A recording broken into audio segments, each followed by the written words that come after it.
El tema de hoy se llama Casa Violenta. Y es un tema de actualidad, ¿verdad? Si yo voy a un lugar violento, a un lugar donde hay riesgo de vida, a un lugar donde hay guerra, tengo que llevar el arma. Pero miren, no voy a volcar más porque si rompo el vaso que está acá. No tengo arma. No tengo arma. Esa arma la tengo. La tengo acá. La espada del Espíritu Santo. Así que cada uno de ustedes agarre la espada del Espíritu Santo porque esto se va a poner muy violento. Vamos a ir al libro de Jueces, capítulo 5. Y voy a dar vuelta a mi espada porque no la agarré por el mango. Capítulo 5, versículo 31. Dice allí, ¿no? Ustedes saben, la historia de los jueces es una historia repetitiva, ¿no? El pueblo de Israel se iba tras otros dioses, abandonaba a su Dios, a Jehová. Pasaba un tiempo y después volvían otra vez, cuando les apretaba la soga al cuello, volvían otra vez. Y vamos a ver un poquito de historia, de números, de lo que pasó acá. En el 31 dice, así perezcan, estaba hablando Barak, no el expresidente de Estados Unidos, sino Barak y Débora, en el canto acá que hicieron ellos juntos, dice, así perezcan todos tus enemigos, Jehová, mas brillen todos los que te aman como el sol cuando sale de su esplendor. Y hubo paz en la tierra durante 40 años. ¿No? Punto. Capítulo 6, versículo 1. Los hijos de Israel hicieron lo malo ante los ojos de Jehová, y Jehová los entregó en manos de Madián por 7 años. ¿Cuánto tiempo pasó desde que Dios había liquidado con sus anteriores enemigos hasta ahora? ¿Cuántos años pasó? Pero ¿qué lapso de tiempo hay? ¿Es fácil? ¿No leyeron el versículo anterior? 40 años. 40 años.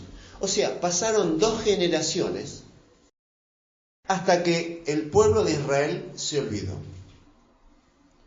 Claro, en aquellos tiempos, si no se pasaba de generación a generación, si la transmisión oral no se cumplía, después los nietos de aquella gente que había experimentado el tiempo de opresión, y los bisnietos de aquellos que habían estado sucumbiendo bajo el poder del enemigo, si no se transmitía, eso se olvidaba, ¿no? Por eso es tan importante mantener recuerdos,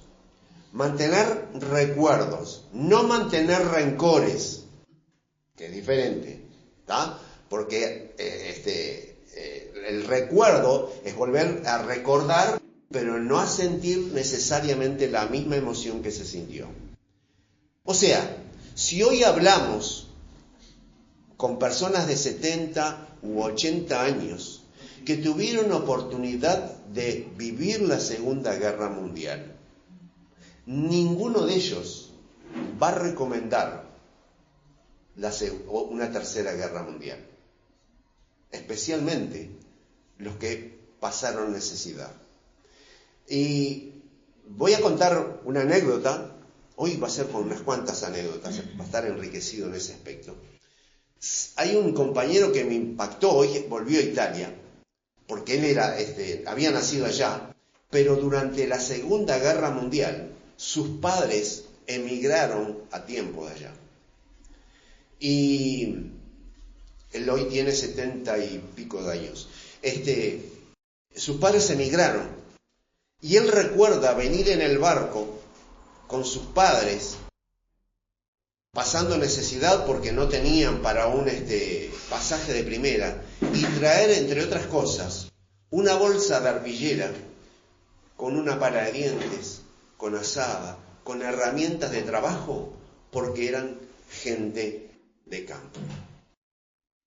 Entonces, él volvió allá porque está su familia allá. Tiene hijas acá que quedaron, ¿no? Porque ahora la familia quedó repartida.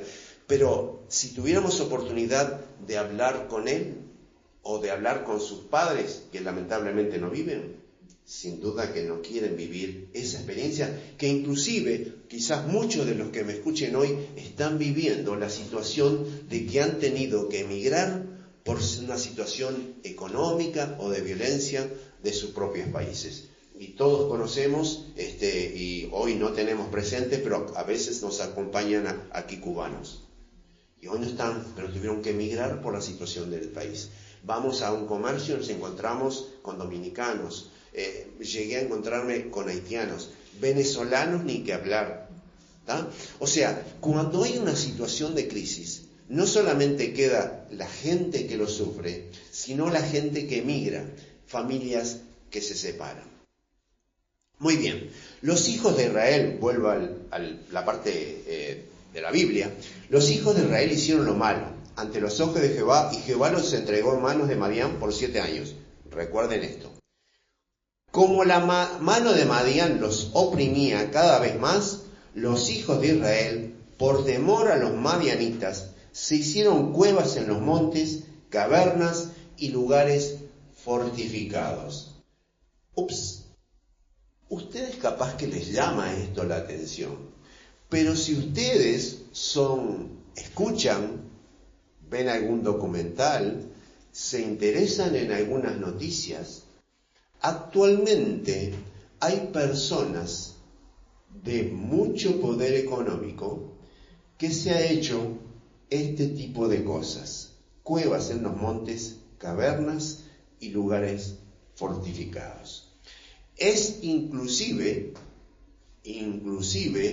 hasta motivo de risa de algunas personas, porque especialmente en los Estados Unidos hay personas que se especializan en esto. Si yo hoy tuviera que nombrar a estos montes, estas cuevas en los montes, se hicieron cuevas, o sea, no estaban, es algo artificial, cavaron, rompieron la roca, se hicieron cuevas en los montes, cavernas y lugares fortificados. ¿Cómo le llamaría hoy? Refugio. Muy bien, se hicieron refugio. ¿Cómo le llaman también en inglés? Capaz que hasta yo lo pronuncio mal. ¿Cómo se llamaría? Muy famoso en la Segunda Guerra Mundial, búnkers. ¿Y quién se hace búnkers y refugios actualmente?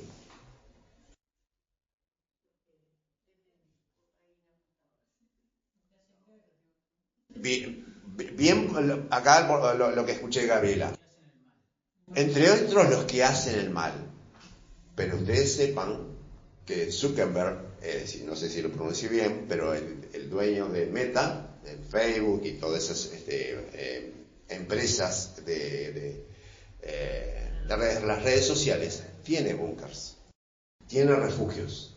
Hay cantidad de personas que tienen refugios en islas que han comprado. Y es famosos, y pueden buscar, esas personas se les llama preparacionistas. Van a YouTube, busquen algo de preparacionistas y va a aparecer siempre algún documental de personas que acumulan grandes cantidades de alimentos, cantidades de agua, especialmente en Estados Unidos, grandes cantidades de armas y municiones. Preparacionistas se llaman, estaba vinculados. Se les llama preparacionistas o preppers, ¿tá? Personas que se preparan para una eventual situación de crisis. Ahora, el tema es que acá el pueblo de Israel se encontró con esta situación de crisis, y el que no emigró se hizo refugios. Se tuvo que hacer refugios. Evidentemente que vivía una situación de inestabilidad social acuciante. Y es riquísimo el pasaje introductorio al personaje que viene más adelante, que apenas lo vamos a nombrar porque me encantó. O sea, yo venía con la idea de hablar de Gedeón, pero lo que fui descubriendo versículo a versículo me fue atrapando. Entonces encontramos que, ¿qué pasaba? Pues en el versículo 3 me dice, pues sucedía que cuando Israel tenía algo sembrado, subían los madianitas y amalecitas y los hijos del oriente. Noten, ¿qué es esto? ¿Qué es esto? Madianitas, amalecitas e hijos del oriente. ¿Cómo lo llamaríamos hoy? Siempre los quiero poner en contexto. ¿Cómo lo llamaríamos hoy? Hicieron una alianza. Una alianza contra un enemigo en común. Sí. Acá, si hoy lo llevamos al siglo XXI, son árabes contra Israel. ¿Está? O sea, esto no es nuevo. Lo que ustedes abren cualquier portal de noticias y aparece lo que está pasando allá en Medio Oriente. O sea, en definitiva, hay una alianza de países que tienen algo contra un determinado país. Y esta semana fue noticia el tema de Pakistán y la India. Lo de la Franja de Gaza pasó a segundo plano y lo de Ucrania con Rusia más ahora los norcoreanos ya están en tercer plano. Pero sigue estando latente esos 3 puntos de conflicto. Presten atención. No lo vamos a hablar a eso. Yo digo presten atención porque el mundo se está calentando. Y no por aspecto climático. Así que había una alianza. Entonces, esta alianza de madianitas, amalecitas y los hijos de Oriente contra Israel subían y los atacaban. ¿Correcto? Ahora, quiere decir que esa alianza era previa, ¿no?, al ataque. ¿Ustedes piensan que eso pasa nada más que en esos países? Pero también en las noticias de nuestro país estamos viendo que hay robos piraña, se les llama ahora. ¿Por qué? Porque se junta un grupo de personas en moto, que obviamente previamente se pusieron de acuerdo, buscan un lugar determinado, un objetivo, suben a sus motos y atacan ese lugar para robar los que esté a su alcance.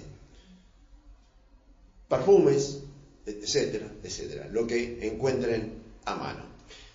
Así que la estrategia de la violencia no es nueva, sigue siendo la misma de hace 3000 años. Como escribió Salomón en Eclesiastés capítulo 3, y lo voy a parafrasear, no hay nada nuevo bajo el sol. Dice así el versículo 4: acampaban frente a ellos y destruían los frutos de la tierra hasta llegar a Gaza. Noten ustedes que cualquier situación, sea de un ataque a un país determinado, ¿no? Por ejemplo, me viene ahora a la memoria el tema de que cuando Rusia estaba por atacar a Gaza, según las noticias, Rusia estaba por atacar a Ucrania, según las noticias, porque la situación de violencia en la frontera de Ucrania hacía tiempo que se arrastraba. Eso es otra historia. Entonces, Rusia decía que había un movimiento de tropas, hasta que al final ese movimiento de tropas quedó en la invasión a Ucrania. Así que siempre se reúnen en un lugar, hay un movimiento previo para delinquir, o sea, se asocian para delinquir, lo cual eso ya es un delito hasta para nuestra Constitución. Acampaban frente a ellos y destruían los frutos de la tierra hasta llegar a Gaza. No dejaban que comer en Israel ni ovejas, ni bueyes, ni asnos. ¿No?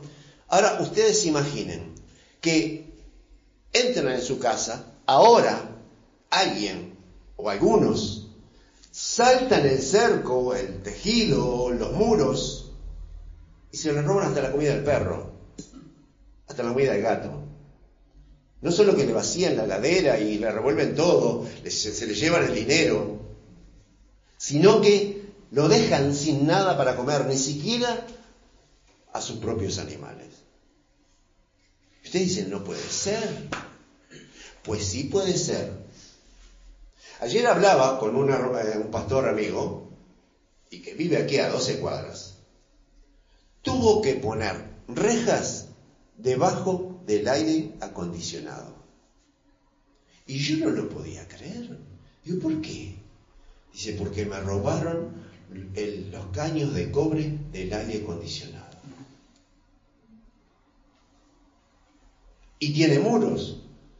Pero no le pregunté, seguramente no tiene perros, porque digo, tiene muros, él vive en una casa de 2 plantas, muy bonita, pero le robaron el aire acondicionado de tres aire acondicionados. O sea, evidentemente buscaron alguna hora en que no estaban, o estaban durmiendo, pero fueron a prenderlos y no funcionaban. Así que miren ustedes cómo los delincuentes siguen usando la misma estrategia. Rompen las fronteras que nosotros ponemos y ellos se las pasan por arriba y se llevan los que le parece mejor y aparentemente les sirve. Porque no solamente es que se llevaron lo que les sirve, sino que rompieron. Porque ahí hubo que hacer un gasto extra, un gasto que no estaba previsto, un gasto que, digo, la verdad, a mí ni se me ocurriría poner una reja debajo del aire acondicionado, pero este hermano lo tuvo que poner. 5. Con sus tiendas y sus ganados subían como una inmensa nube de langostas. Ellos y sus camellos eran innumerables y venían hasta la tierra para devastarla. Y entonces, a mí que me gusta saber, no me quedé con esto, digo, pero en algún lado tiene que decir dónde pues estaban los innumerables. Y yo me fui al capítulo 8 de acá de Jueces, y disculpame Mariela que no está entre lo que te mencioné. 10. Dice, Seba y Salmuna estaban en Carcor con un ejército como de 15.000 hombres, todos los que habían quedado de todo el ejército de los hijos del oriente, pues habían caído 120.000 hombres que sacaban espada. Entonces, noten ustedes que ese ejército estaba compuesto de 135.000 hombres que sacaban la espada, pero esa gente no se movía a pie. ¿En qué se movía? Según el capítulo 6, versículo 5. En camellos. En camellos. Y ustedes, bien, entonces, si tenemos 135.000 hombres que sacaban la espada, tenemos 135.000 camellos. 135.000 camellos para transportar hombres. Pero después yo me hacía la idea de que fácilmente tendrían la mitad de esa flota de camellos, y voy a poner para redondear 65.000, o sea, para completar 200.000, para hacer un número redondo, 200.000 camellos. ¿Para qué querían los otros 65.000 camellos? Para llevar ropas, para llevar las carpas, para llevar todo aquello que fueran a necesitar, la comida para el traslado, lo que se iban a llevar de los diferentes saqueos. Tenían que tener capacidad de carga. Cualquier ejército hoy por hoy lleva, además, esa gente, ese número de gente, no se cocinaban en el momento una ollita allí, tenían que tener un grupo de personas que le cocinaran. ¿Está? Personal que les afilara las armas, etcétera, etcétera. Una cantidad de personas que me da la idea a mí que se movían, como dice acá, una inmensa nube de langostas. Ellos y sus camellos, acá al final del versículo 5, eran innumerables y venían a la tierra para devastarla. Así que imaginen ustedes que Israel tenía una buena semana, un buen tiempo, como hemos tenido actualmente. Llovió y ustedes lo habrán visto en sus propios jardines. El pasto creció, reverdeció, lindas temperaturas. Estarán capaz que pensando ya en cortarlo para la semana que viene. Pero ¿saben cuál es la dificultad en el campo? Que pasó lo mismo que en su jardín. Creció el pasto, pero creció también lo que uno sembró, la avena, la cebada, lo que piensa ser de alimento para sus propios ganados. O quizás lo que piensa cosechar en la primavera o cuando arranque el verano. Y vienen los animales y se comen lo que sembró. Y lo que no pudo comer el animal, lo pisoteó con sus 4 patas. Y lo que no comió ni pisoteó, lo ensució con su parte de atrás. Y ahí ya otro animal no comió. Y posiblemente tampoco crezca comida para seres humanos. Entonces, por esa razón, estaba la tierra devastada.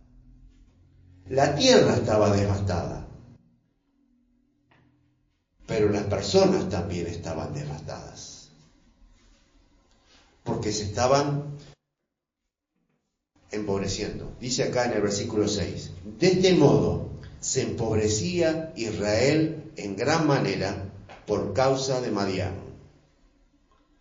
Ustedes imaginen que plantaron 100 bolsas de trigo, o de avena, o de cebada, 100 bolsas. Porque pensaban cosechar X cantidad. Pero viene esta situación y usted ni siquiera saca 100 bolsas para el próximo año. Saca 80. Y para el próximo 60. Y para el otro 40. Y llega el 7º año y ya no tiene nada que sembrar. Usted pasa hambre. Usted pasa necesidad. Su expectativa se va deteriorando porque, ¿qué dice usted? Todos los años lo mismo. Nadie hace nada.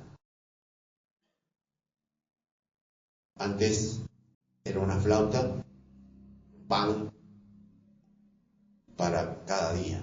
Después vamos a repartir el pan para 2 días, porque ya no alcanza, si no nos da para mañana. Y después lo vamos fraccionando. Esto para el lunes, esto para el martes, esto para el miércoles, y si podemos llegamos el jueves. Y después vemos. Y digo pan por hacer algo general.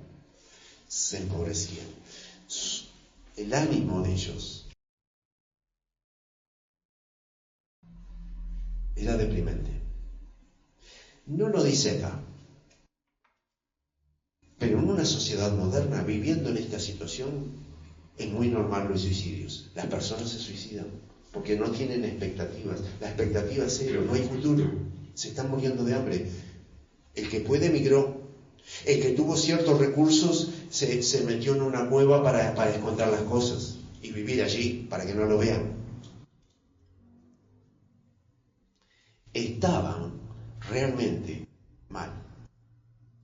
Y hoy en nuestro país y en la mayoría de los países del mundo están viviendo una situación similar.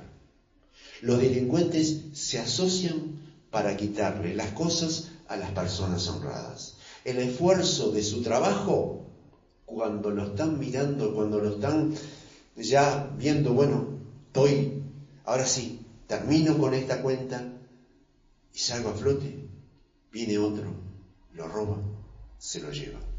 A veces puede no ser por situaciones violentas. También uno es seducido y se mete en préstamos, en cosas que lo esclavizan, lo tienen aprisionado, pero viene otro y también se le lleva el dinero y lo tiene empobrecido. lo tiene esclavizado por años, lo tiene sin expectativas, lo tiene sin futuro. Ahora, miren cómo esta situación que vivieron por 7 años no pasó ni en el año 1, ni pasó en el año 2, ni en el 3. Tuvieron que pasar 7 años. Que dice allí, y los hijos de Israel clamaron 7 años, tardaron en darse cuenta cuál era la solución. ¿Qué era lo primero que tenían que hacer? 7 años. Eran cabezaduras. Pero miren ustedes, dice 7. Cuando los hijos de Israel clamaron a Jehová a causa de los madianitas, Jehová dice el 8, Jehová les envió un profeta. Miren ustedes, el pueblo tomó conciencia de que ya no podían ellos salir de ese problema. Cuando tomaron conciencia, hablaron con Dios.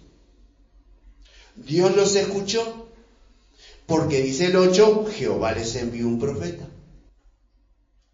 ¿Está? O sea, en respuesta a ese clamor, a esa oración, con sentimiento, con emoción, con desesperación, Dios les envió un profeta. Y dice, del 8 al 10, vamos a leer ahora, Jehová les envió un profeta, el cual les dijo, así ha dicho Jehová, Dios de Israel. Les hace un recordatorio, les muestra, le hace una carta de presentación, porque estos muchachos parece que habían olvidado el pasado, y les presenta todo su currículum. Dios les hace ver cómo ha actuado Él con ellos y cómo han actuado ellos con Él.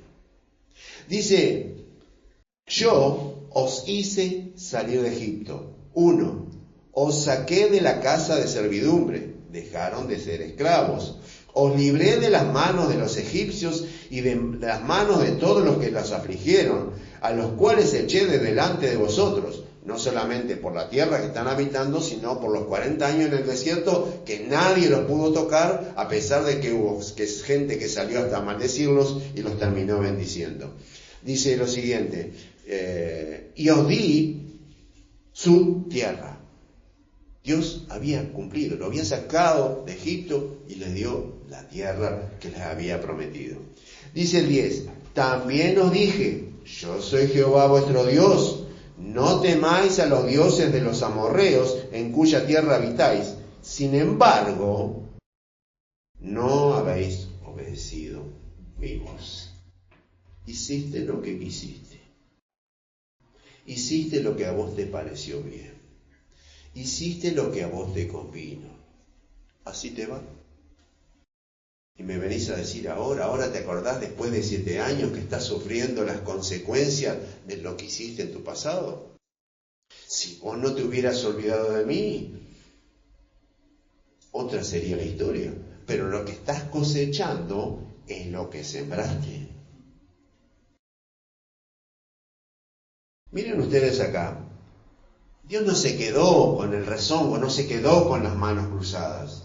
Como buen padre, ¿qué hizo? Le rezongó a su hijo, pero no se quedó sentado.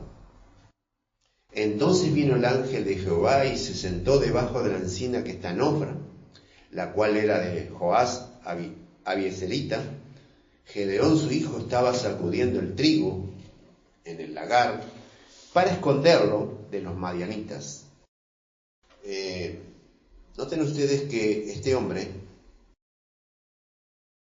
estaba trabajando en el lagar, y ustedes capaz que no saben qué es un lagar. Un lagar es el lugar donde se muele la uva para hacer vino, o se muele las aceitunas, los olivos, para hacer aceite. No es un lugar, un ambiente aireado, es un ambiente cerrado. Y este muchacho estaba, sacudiendo el trigo en un lugar cerrado. O sea, ¿por qué lo hacía? Para esconderlo. O sea, él estaba trabajando con miedo, como el resto del pueblo. Porque había inseguridad, no podía hacerlo al aire libre. Pero las condiciones de trabajo no eran las adecuadas, porque se estaba respirando todo el polvillo de ese trigo y esa paja seca. Eso iba a sus pulmones. Estaba que en condiciones, si lo hace hoy, él tendría que hacer un paro, hacer un reclamo sindical, porque las condiciones de trabajo no eran las adecuadas. Pero ahí estaba trabajando él en esa situación por causa del enemigo, a raíz de que tenía que esconderlo. Pero en ese momento Dios se le apareció.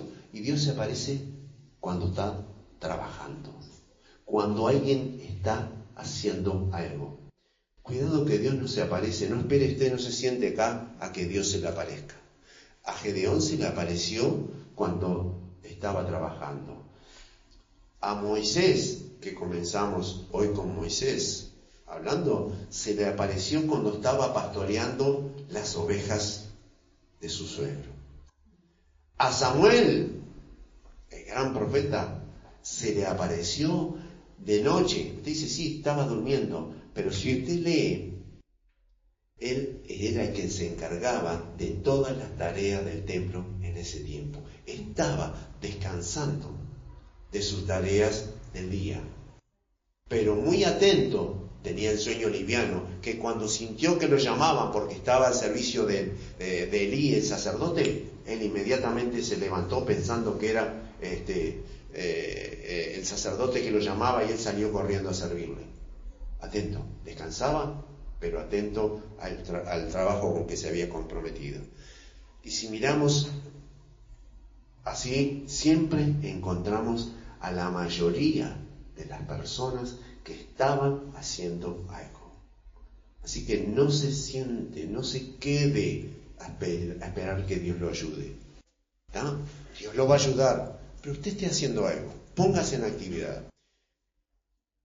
Y entonces nos encontramos en que cuando el pueblo de Dios oró, Dios se puso en movimiento y le mandó a Gedeón.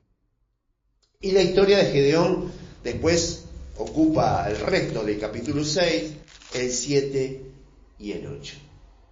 Pero para terminar, lo importante de este pasaje que hemos leído es que no importa lo mal que usted esté pasando. Primero, aparte tiempo para Dios. Es imprescindible, no deje pasar 7 años. Aparte tiempo para Dios. Segundo, póngase a orar. Esté pasando por la situación que esté pasando. Una situación de inseguridad, una situación de violencia, una situación de escasez, una situación de hambre, una situación de miedo, una situación de desilusión, sin expectativas, sin futuro. No importa. Aparte tiempo para Dios. Si no tiene tiempo para orar, es el tiempo de orar. Póngase a orar. Tercero, sepa que Dios lo va a escuchar. Siempre lo va a escuchar. Dios siempre tiene tiempo para nosotros. Somos nosotros que no tenemos tiempo para Dios, pero Dios siempre tiene tiempo para nosotros. Sepa que Dios le va a responder. Quizás no sea lo que nosotros quieramos escuchar, pero Dios siempre nos va a responder. Quinto, quizás lo que escuche no le va a gustar y tenga que hacer cambios en su vida. Porque Dios fue claro en lo que le dijo a través del profeta. Sexto, quédese tranquilo, tranquila, que Dios no es cómplice con quien viene a robar, a matar y destruir. Así que va a hacer algo por usted. No lo va a dejar como está pasando mal, porque Dios lo ama y quiere que usted pase bien. Y séptimo, Dios va a mandar personas que directa o indirectamente se ocupen de dar solución a sus problemas. Así que, hermanos, si no pudieron anotar, lo pueden ver quizás ya esta noche a través de YouTube. Pero les mando un deber para su casa, una tarea, un versículo para memorizar. No es difícil, es muy fácil. 1 Corintios 5, 17. Que se los puedo decir de memoria. Orad sin cesar. Que Dios les bendiga. Vamos a terminar con oración. Bendito Dios y Padre Celestial, gracias por este tiempo. Gracias porque, Señor, desde que entendí que la historia de Israel es para corregir, para redarguir, para instruirnos, Señor, se me abrió un mundo impresionante. Gracias por esa revelación. Gracias, Señor, porque me ayudas a contextualizar el pasado en este presente, sabiendo que el hombre más sabio después de Jesucristo, que fue Salomón, dijo: no hay nada nuevo bajo el sol. Gracias, Señor, que podamos aprender diariamente de ti para hacernos más sabios e inteligentes en un mundo en que está notoriamente deteriorado. Gracias en el nombre de Jesús. Amén. El Ministerio Palabra de Vida desea conocerte. Síguenos en nuestras redes. Instagram, palabraDeVida.uy. Facebook, Palabra de Vida Uruguay. YouTube, Iglesia Evangélica Palabra de Vida. WhatsApp 094 226 411.